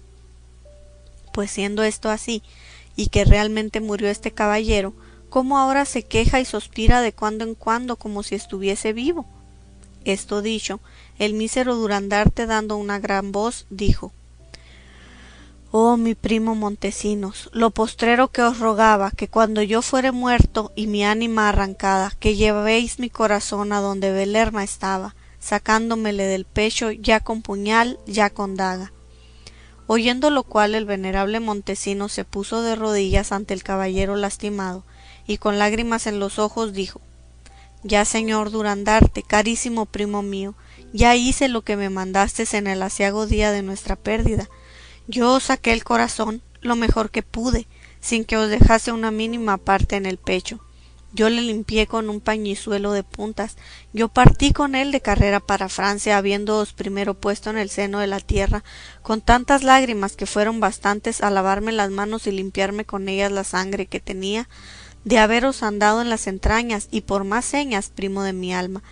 En el primero lugar que topé, saliendo de Roncesvalles, eché un poco de sal en vuestro corazón, para que no oliese mal, y fuese, si no fresco, a lo menos amojamado a la presencia de la señora Belerma, la cual con vos y conmigo y con Guadiana nuestro escudero, y con la dueña Ruidera, y con sus 7 hijas y 2 sobrinas, y con otros muchos de vuestros conocidos y amigos, nos tiene aquí encantados el sabio Berlín a muchos años, y aunque pasan de 500 no se ha muerto ninguno de nosotros. Solamente faltan Ruidera y sus hijas y sobrinas, las cuales llorando por compasión que debió de tener Merlín de ellas, las convirtió en otras tantas lagunas, que ahora en el mundo los vivos y en la provincia de La Mancha las llaman las lagunas de Ruidera. Las 7 son de los reyes de España, y las 2 sobrinas de los caballeros de una orden santísima que llaman de San Juan. Guadiana, vuestro escudero, plañendo asimesmo vuestra desgracia, fue convertido en un río llamado de su mismo nombre, el cual, cuando llegó a la superficie de la tierra y vio el sol del otro cielo, fue tanto el pesar que sintió de ver que os dejaba, que se sumergió en las entrañas de la tierra, pero como no es posible dejar de acudir a su natural corriente, de cuando en cuando sale y se muestra donde el sol y las gentes le vean. Vale administrando de sus aguas las referidas lagunas, con las cuales y con otras muchas que se llegan, entra pomposo y grande en Portugal. pero con todo esto, por donde quiera que va muestra su tristeza y melancolía, y no se precia de criar en sus aguas peces regalados y de estima, sino burdos y desabridos, bien diferentes de los del Tajo Dorado. Y esto que agora os digo, oh primo mío, os lo he dicho muchas veces, y como no me respondéis, imagino que no me dais crédito o no me oís, de lo que yo recibo tanta pena cual Dios lo sabe. Unas nuevas os quiero dar ahora, las cuales, ya que no sirvan de alivio a vuestro dolor, no os le aumentarán en ninguna manera. Sabed que tenéis aquí en vuestra presencia, y abrid los ojos, y veréislo, aquel gran caballero de quien tantas cosas tiene profetizadas el sabio Merlín, aquel Don Quijote de la Mancha, digo, que de nuevo y con mayores ventajas que en los pasados siglos ha resucitado en los presentes la ya olvidada andante caballería, por cuyo medio y favor podría ser que nosotros fuésemos desencantados, que las grandes hazañas para los grandes hombres están guardadas. Y cuando así no sea, respondió el lastimado Durandarte con voz desmayada y baja, cuando así no sea, oh primo, digo, paciencia y barajar. Y volviéndose de lado tornó a su acostumbrado silencio sin hablar más palabra. Oyéronse en esto grandes alaridos y llantos acompañados de profundos gemidos y angustiados sollozos. Volví la cabeza y vi por las paredes de cristal que por otra sala pasaba una procesión de 2 hileras de hermosísimas doncellas, todas vestidas de luto con turbantes blancos sobre las cabezas al modo turquesco. Al cabo y fin de las hileras venía una señora que en la gravedad lo parecía, asimismo vestida de negro con tocas blancas tan tendidas y largas que besaban la tierra. Su turbante era mayor 2 veces que el mayor de alguna de las otras, era cejijunta y la nariz algo chata, la boca grande pero colorados los labios, los dientes, que tal vez los descubría, mostraban ser ralos y no bien puestos, aunque eran blancos como unas peladas almendras. Traía en las manos un lienzo delgado y entre él, a lo que pude divisar, un corazón de carne momia, según venía seco y amojamado. Díjome Montesinos cómo toda aquella gente de la procesión eran sirvientes de Durandarte y de Belerma, que allí con sus 2 señores estaban encantados, y que la última, que traía el corazón entre el lienzo y en las manos, era la señora Belerma, la cual con sus doncellas 4 días en la semana hacían aquella procesión y cantaban, o por mejor decir, lloraban endechas sobre el cuerpo y sobre el lastimado corazón de su primo, y que si me había parecido algo fea o no tan hermosa como tenía la fama, era la causa las malas noches y peores días que en aquel encantamento pasaba, como lo podía ver en sus grandes ojeras y en su color quebradiza. Y no toma ocasión su amarillez y sus ojeras de estar con el mal mensil ordinario en las mujeres, porque ha muchos meses y aun años que no le tiene ni asoma por sus puertas, sino del dolor que siente su corazón por el que tiene de continuo en las manos, que le renueva y trae a la memoria la desgracia de su mal logrado amante, que si esto no fuera, apenas la igualara en hermosura, donaire y brío la gran Dulcinea del Toboso, tan celebrada en todos estos contornos y aun en todo el mundo. Cepos quedos, dije yo entonces, señor Montesinos, cuente vuesa merced su historia como debe, que ya sabe que en toda comparación es odiosa, y así no hay para qué comparar a nadie con nadie. La sin par Dulcinea del Toboso es quien es, y la señora doña Belerma es quien es, y quien ha sido, y quédese aquí.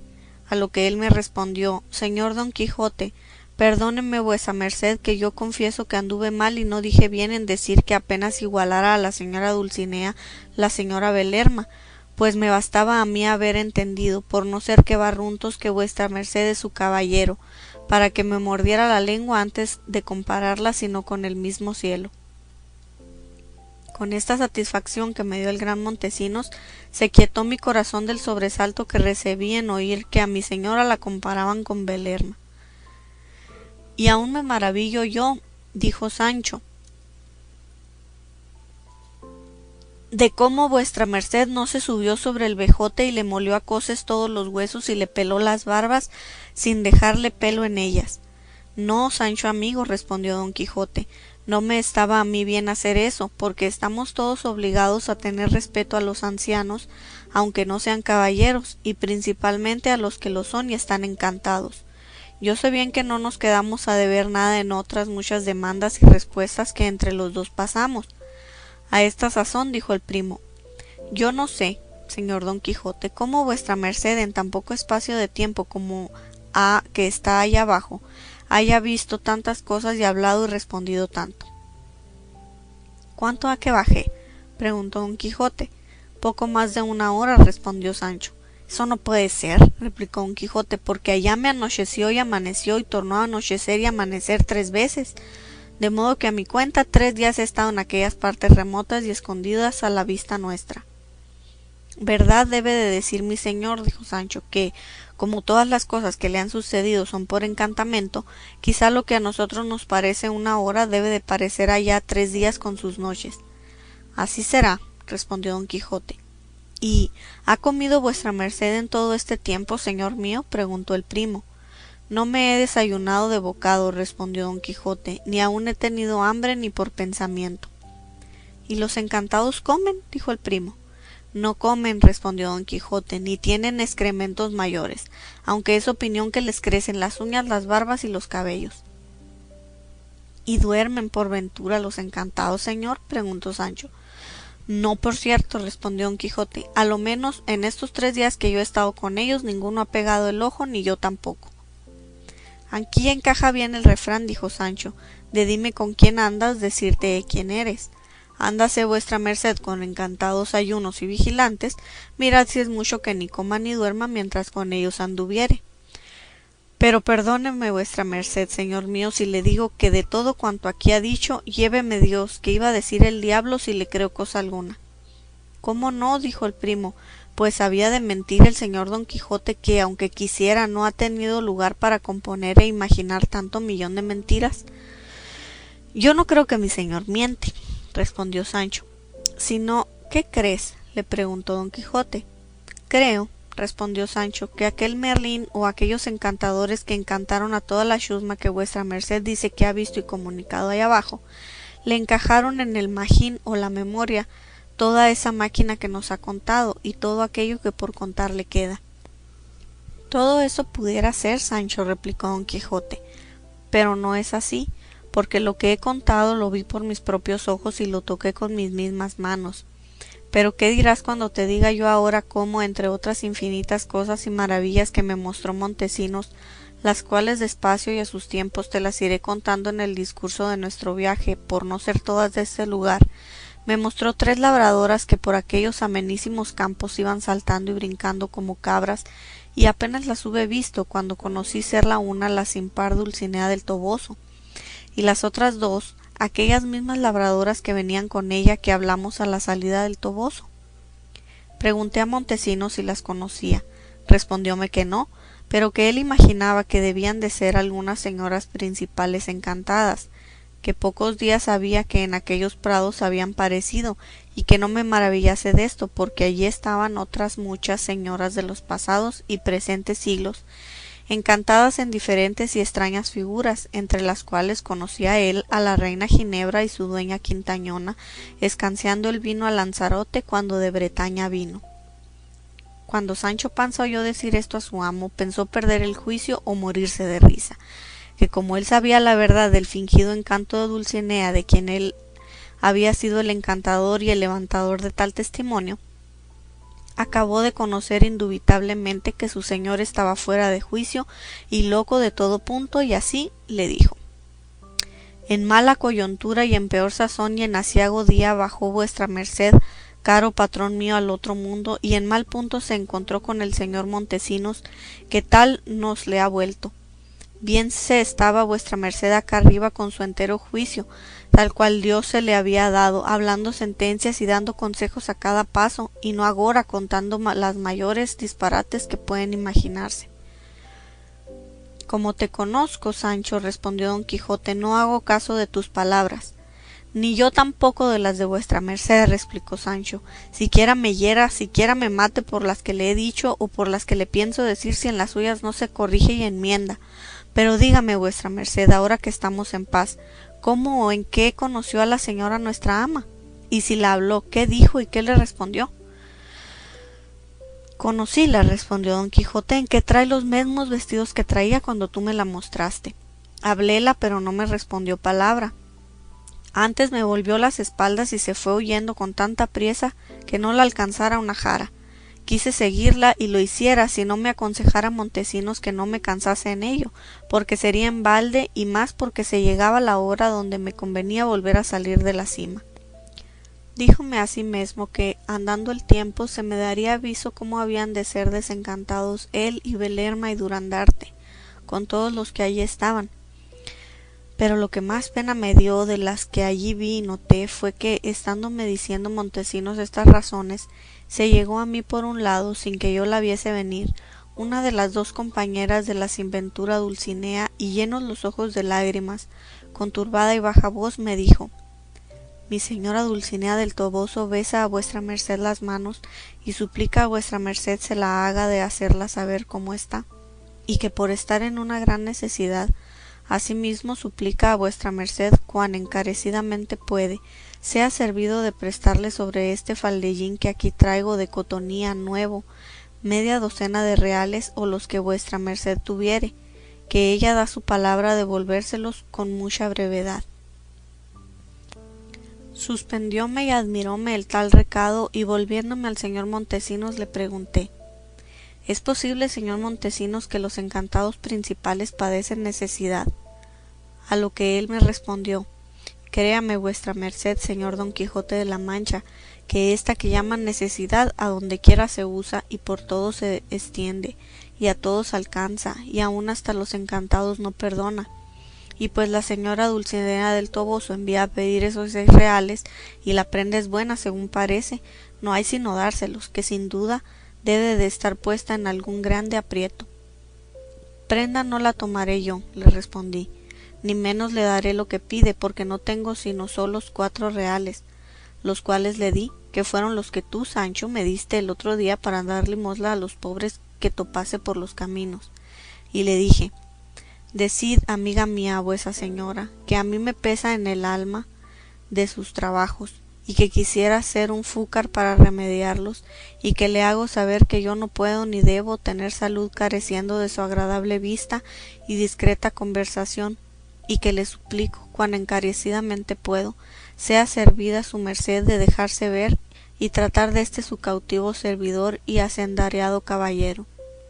Dirésle también que cuando menos se lo piense, oirá decir cómo yo he hecho un juramento y voto, a modo de aquel que hizo el marqués de Mantua de vengar a su sobrino Valdovinos cuando le halló para espirar en la mitad de la montiña, que fue de no comer pan a manteles con las otras zarandajas que allí añadió, hasta vengarle, y así le haré yo, de no sosegar y de andar las 7 partidas del mundo con más puntualidad que las anduvo el infante don Pedro de Portugal, hasta desencantarla. Todo eso y más debe vuestra merced a mi señora, me respondió la doncella. Y tomando los 4 reales, en lugar de hacerme una reverencia, hizo una cabriola que se levantó 2 varas de medir en el aire. Oh santo Dios, dijo a este tiempo dando una gran voz Sancho, ¿es posible que tal hay en el mundo y que tengan en él tanta fuerza los encantadores y encantamentos que hayan trocado el buen juicio de mi señor en una tan disparatada locura? Oh señor, señor, por quien Dios es, que vuestra merced mire por sí y vuelva por su honra, y no dé crédito a esas vaciedades que le tienen menguado y descabalado el sentido. Como me quieres bien, Sancho, hablas de esa manera, dijo Don Quijote, y como no estás experimentado en las cosas del mundo, todas las cosas que tienen algo de dificultad te parecen imposibles, pero andará el tiempo, como otra vez he dicho, y yo te contaré algunas de las que allá abajo he visto, que te harán creer las que aquí he contado, cuya verdad ni admite réplica ni disputa. Fin del capítulo 23.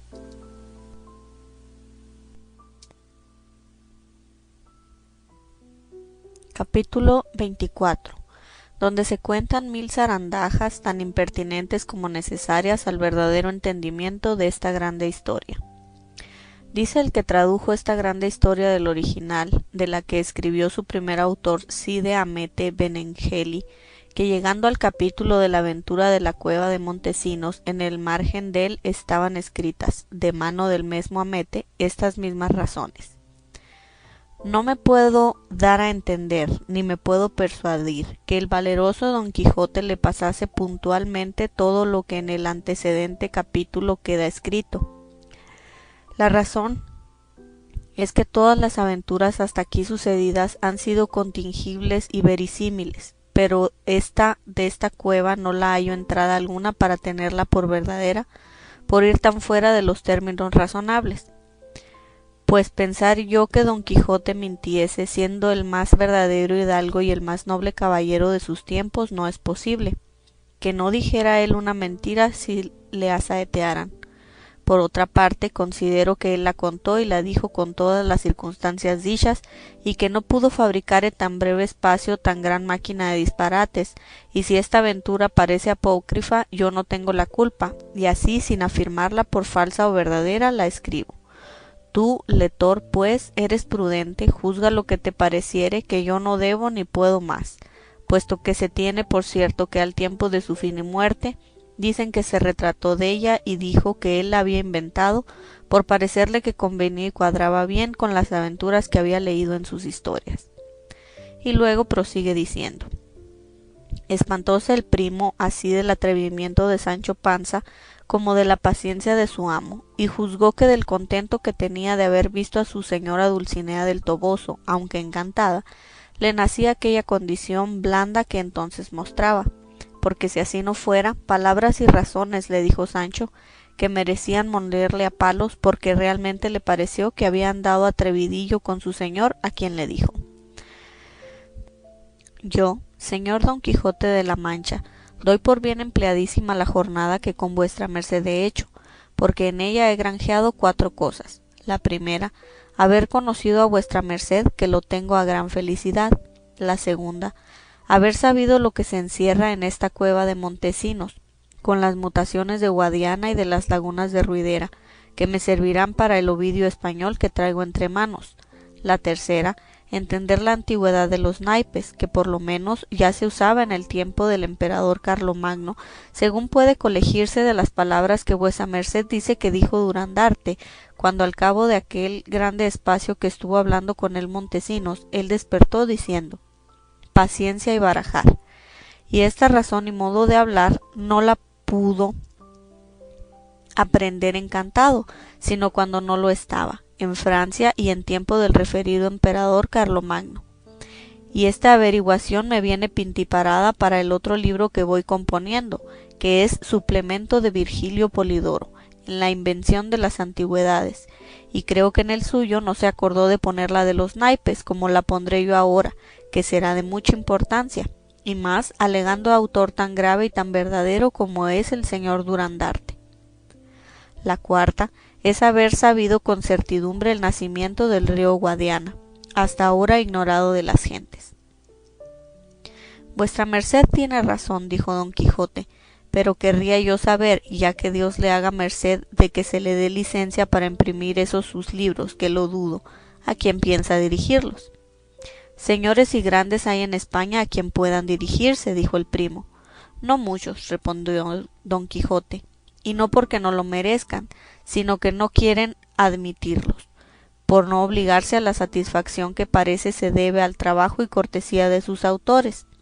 Un príncipe conozco yo que puede suplir la falta de los demás, con tantas ventajas que, si me atreviera a decirlas, quizá despertara la envidia en más de 4 generosos pechos.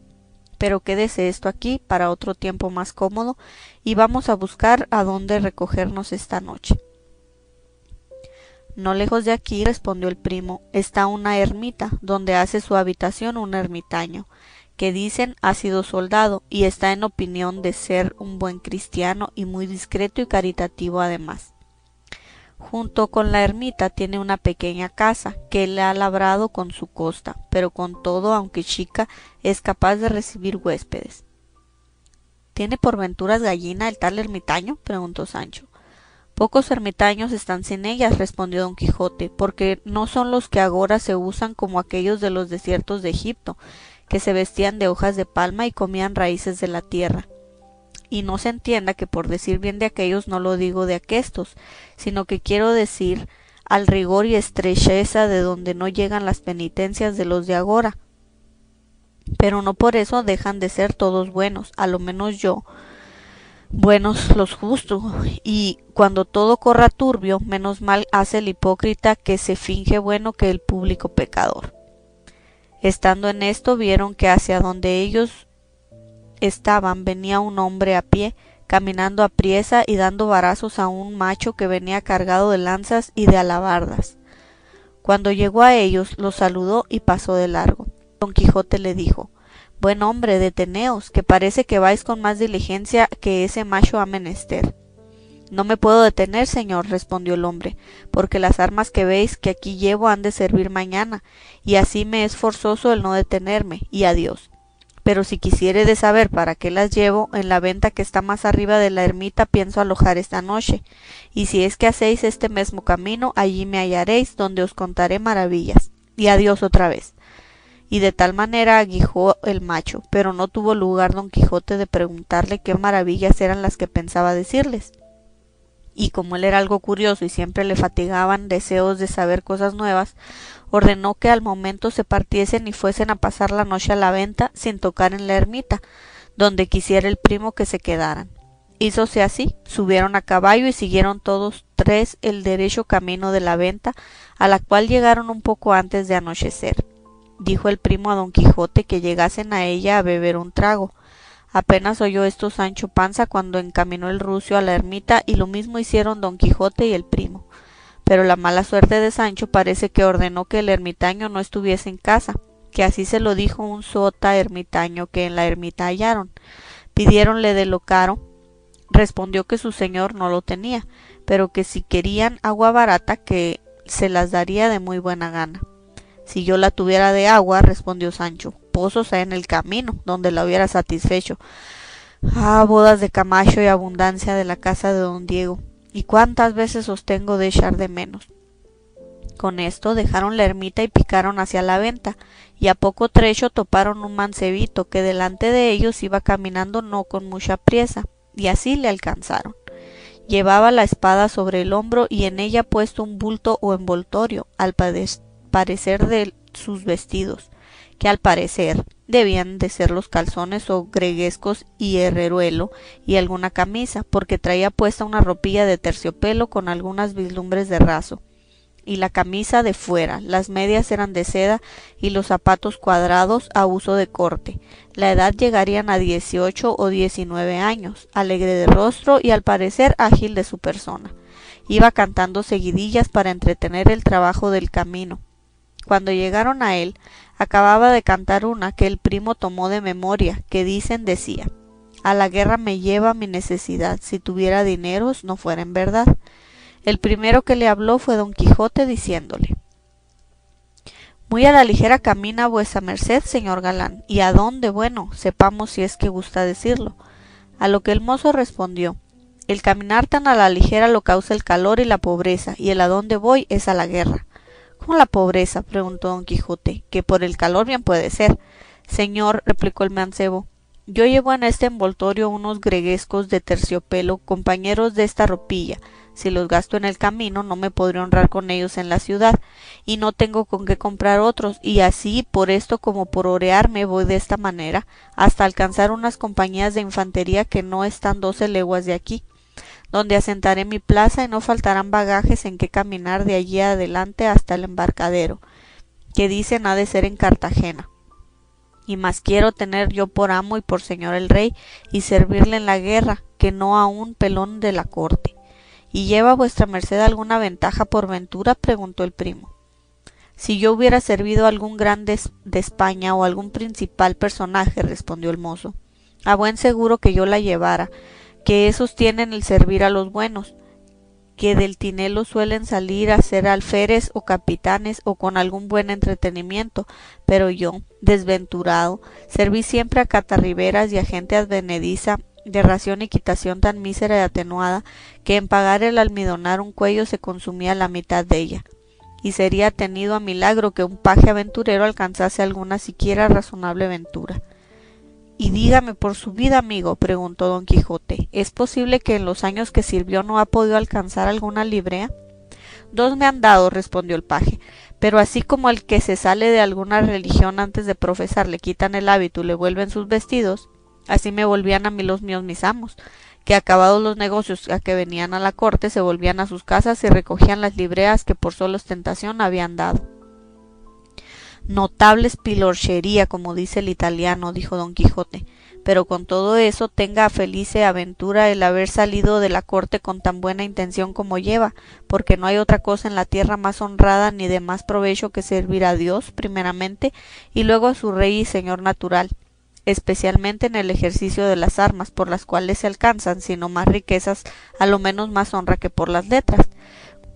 Como yo tengo dicho muchas veces que, puesto que han fundado más mayorazgos las letras que las armas, todavía llevan un no sé qué los de las armas a los de las letras, con un sí sé qué de esplendor que se halla en ellos, que los aventaja a todos.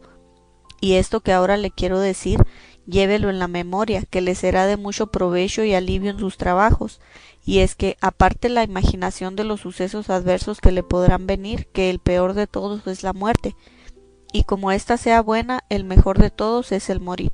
Preguntáronle a Julio César, aquel valeroso emperador romano, cuál era la mejor muerte. Respondió que la impensada, la de repente y no prevista, y aunque respondió como gentil y ajeno del conocimiento del verdadero Dios, con todo eso dijo bien, para ahorrarse del sentimiento humano, que, puesto caso que os maten en la primera facción o refriega, o ya de un tiro de artillería o volado de una mina, ¿qué importa? Todo es morir y acabóse la obra, y según Terencio más bien parece el soldado muerto en la batalla que vivo y salvo en la huida, y tanto alcanza de fama el buen soldado cuanto tiene de obediencia a sus capitanes y a los que mandarle pueden. Y advertí, dijo, que al soldado mejor le está el oler a pólvora que al galia, y que si la vejez os coge en este honroso ejercicio, aunque sea lleno de heridas y estropeado o cojo, a lo menos no os podrá coger sin honra, y tal que no os la podrá menoscabar la pobreza, cuanto más que ya se va dando orden como se entretengan y remedien los soldados viejos y estropeados, porque no es bien que se haga con ellos lo que suelen hacer los que ahorran y dan libertad a sus negros cuando ya son viejos y no pueden servir, y echándolos de casa con título de libres los hacen esclavos del hambre, de quien no piensan ahorrarse sino con la muerte. Y por ahora no quiero decir más, sino que subáis a las ancas de este mi caballo hasta la venta, y allí cenaréis conmigo, y por la mañana seguiréis el camino, que os le dé Dios tan bueno como vuestros deseos merecen. El paje no aceptó el convite de las ancas, aunque sí el de cenar con él en la venta, y a esta sazón dicen que dijo Sancho entre sí, válate Dios por señor, y es posible que hombre que sabe decir tales, tantas y tan buenas cosas como aquí ha dicho, diga que ha visto los disparates imposibles que cuenta de la cueva de Montesinos. Ahora bien, ello dirá. Y en esto llegaron a la venta a tiempo que anochecía, y no sin gusto de Sancho, por ver que su señor la juzgó por verdadera venta y no por castillo como solía. No hubieron bien entrado cuando don Quijote preguntó al ventero por el hombre de las lanzas y alabardas, el cual le respondió que en la caballeriza estaba acomodando el macho. Lo mismo hicieron de sus jumentos el primo y Sancho, dando a Rocinante el mejor pesebre y el mejor lugar de la caballeriza. Fin del capítulo 24.